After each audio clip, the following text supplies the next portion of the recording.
In this video, I'll show you this is Charlene O'Banion, a prison officer being accused of sleeping with an inmate. You felt me. I was like soaking through my clothes. After hearing rumors from other officers that had seen her and Jason Parker together, an investigation was opened up. Charlene thinks she flew under the radar and got away, but what she doesn't know is that the detectives have all the evidence they need, and they're about to expose and embarrass her in the most brutal way possible. You got a lot of that. Right from the start, Charlene plays innocent and pretends she doesn't know anything about. We're notified of a possible improper relationship between you and Jacob Parker. So we're here for that, and I just kind of wanted to talk to you about it and get your side of that story. I don't know anything about it. Okay. Have you talked to him on any jail phone calls or anything like that? No. None at all? Charlene is sure that this will work, but the detectives have much more evidence than they're letting on. And where would you think that this allegation would come from if there's nothing to it? Well, I had a feeling this was coming. So there was an inmate named Coker, Justin Coker. He got out of here for I don't know what period of time, and he tried to contact me on Facebook. He sent me a message and I blocked him on Facebook. And I guess one time Parker was going back to Pica to use the bathroom and he was talking at the window with me. And I guess Coker didn't like that, which I had no contact with him or anything, and Parker had told me that he had gone up to him and was like, "Don't talk to her," or something crazy like that. So I'm just not trying to be rude here. Why would you expect this conversation to come up from that? Like now, if that happened a few months ago. Charlene claims that the only time she's had contact with Jason was a single time outside the jail bathroom, and it was a jealous inmate that started the rumor. But the detective is about to share some evidence that instantly proves that Charlene is hiding something. I don't know exactly how it started, who it started from, but I was told that it was brought to somebody's attention, and then we looked at jail calls, and there's jail calls between you and Parker, and all that stuff's recorded. So I don't think you're being completely truthful. Well, I kind of know that you're not, and I'm not trying to be rude when I say that. Yeah, no. I'm just kind of trying to lay it out on the table for you. So can you kind of tell me what's going on here? I guess a few years ago, we talked, and then I ended up here, and then he ended up here. I didn't know he was here. I didn't, it wasn't anything like that. Apparently, Charlene and Jason knew each other before prison and messed around before they both ended up here. This led to them joking around with each other here, but nothing else. Or at least that's what she claims. In reality, the cops have recorded phone calls from inside the prison that tell a completely different story.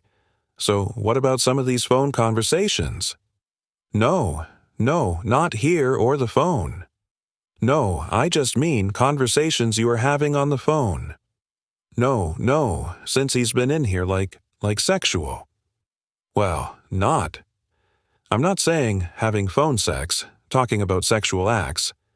From what I'm listening to on the calls, I take it as that you've given him oral sex at some point is what I gather from these calls. No, that was in the world. But we never dated. What kind of conversations have you had with him since? You started working here, and he's been in the jail, talking about what would happen after he got out and then the jail call recordings. Have you been talking to him while you're at home? He calls you from the jail while you're at home or... Okay, just 15 minutes into this interrogation, Charlene's original story is seeming less and less like the truth. She's been caught in multiple lies, admitted to having sexual relations with Jason in the past, and calling him regularly from her own home. This is highly irregular behavior for a prison officer, and it doesn't take a genius to realize something deeper may be going on. But the detective has some more questions pertaining to some more physical evidence. I haven't listened to this, but apparently there may be some talk in the calls about photographs. Have you given him any photographs? I gave him a photograph of his mom, which he had asked for, and of his dog, Jax. Okay. Yeah. Have you given him any photographs of you? No, because... So one of the things we're going to be doing is looking at cameras and stuff too. Has there been any times where y'all were alone? Or you go out of camera view or anything like that? Anything that's going to look suspicious that way? I don't think. It's important to remember that Charlene has worked at this prison for a while now, and as such will know all the ins and outs of everything such as security camera, blind spots, and patrol officer schedules. You'd think that with all this knowledge, it'd be easy to hide a relationship with an inmate, but it seems that she forgot about a few vital pieces of information, not least the fact that all phone calls placed from the prison are recorded. But thanks to the detectives, she's about to be reminded of this fact in a devastating way. Okay, baby, I bet baby gets wet. What day? I just won the blackjack game. Yay, I just won $30. I got a lot of stuff to clean and get rid of before you come home. I'm just kidding. Yeah, I'm just fucking here. I was trying to make you think I have all these secrets in. Yeah, I bet you do. What? What? What? What do you mean? I don't know. You probably got this weird sex swing hanging from the ceiling. Kenneth Pike thinks it's a swing set. Oh, if I had that sex swing, you better believe I'd leave that sucker up for you. Would you really?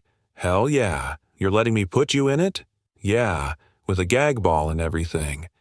Yeah, babe. Listening to your own voice can be bad enough for some people, but listening to your own sexual phone calls in silence with 2 detectives in the room as you realize you've just been caught red-handed has got to be worse than any prison sentence there is. However, with the language they've used so far, there's no evidence that the pair have actually engaged in any sexual acts. But that changes quickly as Jason begins to directly incriminate Charlene on the call. I just want you to look at me sometimes and be like, damn, my woman's fine. Fine as wine. Mm-hmm. And you got a live ass fucking head game. Oh my god. Yeah, it wasn't my best moments. I was just trying to get it done. Meh, meh. Are you in bed? Don't even get me thinking about that because it makes me so horny. Like just going back and thinking about that. It gets you horny? Oh yeah. You felt me. I was like soaking through my clothes. Get very horny very easy. I always want to have sex. Good. Like that's not even. Not good. I mean, it's not like I just like look at someone. I'm like, oh my god, I'm so fucking horny. No, like of course, like I only get horny for you.